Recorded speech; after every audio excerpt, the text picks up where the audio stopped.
Good morning, church family. I hope you're doing well. I hope as this Thursday morning finds you that you were able to tune in to our Bible study last night as Brother Josh continues in the book of John in chapter 14, talking about peace that the Lord gives us. And so if you haven't seen that, go to our Facebook page or YouTube channel and you can find it there. But today, we continue in the year of the word reading, and we're going to continue walking through the book of Jeremiah.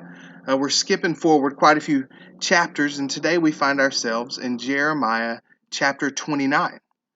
One of the most popular verses that we see in the Christian faith is found in Jeremiah 29 and verse 11, but today we're actually going to see the context of which this is in. Jeremiah is writing a letter to the exiles who have been exiled from Jerusalem and Israel into Babylon, and they've been captives of Babylon, and now they are living there. And we find today in our passage, we're going to be in Jeremiah 29, verses 4 through 14. We're going to look at part of this letter. And I hope we find encouragement in it, and that the Lord is in control, and that nothing happens that He doesn't know about. And as we start in verse 4, we see that the Lord mentions that it is Him who sent these people into exile, that they had not been taken by surprise, that it wasn't something that He didn't know about, but that He actually sent them into exile. And He did this to remind them that even though they were in another nation, they were not in their home, that He was still in control. And so they were actually going to be in exile for some time. In verses 5 through 7, God actually tells them to settle there, to build homes, and to have children and to have grandchildren there. And um, we move down in verses 8 and 9, and we see that there were people in the land who were false prophets who were saying that they had received a word from the Lord, and that they were telling them to rebel and to rise up and to try to leave and get back home to where they were.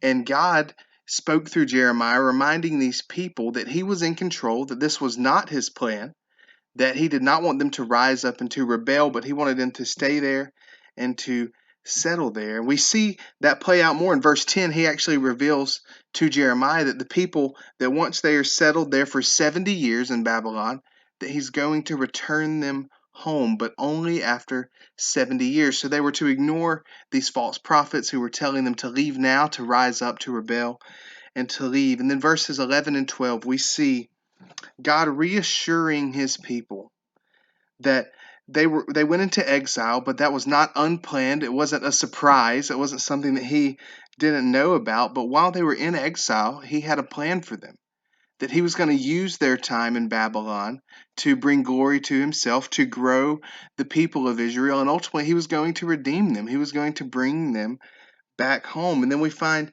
this great promise from the Lord in verse 13, where He said, "You will seek me and find me when you seek me with all your heart." If we seek Him with all of our hearts, we will find Him. He was telling them that though they were in exile, though they were in Babylon, they were not in their home, that God was there. He was accessible. He was with them. And if they would turn to Him, if they would seek Him, then He would restore them and He would bring them back. And so as I read this passage today, I'm reminded of a few things. First, I'm reminded that God is in control. That even when these people were exiled, when they were taken from their home and in Babylon and planted there, that God was still in control, that He knew what was going on, and that He was going to use their bad circumstances for good. That He was going to use it to bring them back to Him so that they would seek Him and turn their eyes to Him, and He was going to restore them and bring them back. And then also, I'm reminded that for His people, God has plans for good. That these people were in exile, they were taken from their homes, they were uprooted and planted in a new place, but God still had a plan for His people. And that's what we see playing out here in Jeremiah 29, verses 4 through 14. And so I hope that you read this today. I hope you're reminded that our God is sovereign, that our God is in control, that nothing catches Him by surprise, and that He uses and has plans for the good of His people, no matter the bad circumstance that they are in. So I hope that you have a great Thursday morning. I hope you're able to read this morning in Jeremiah 29, verses 4 through 14.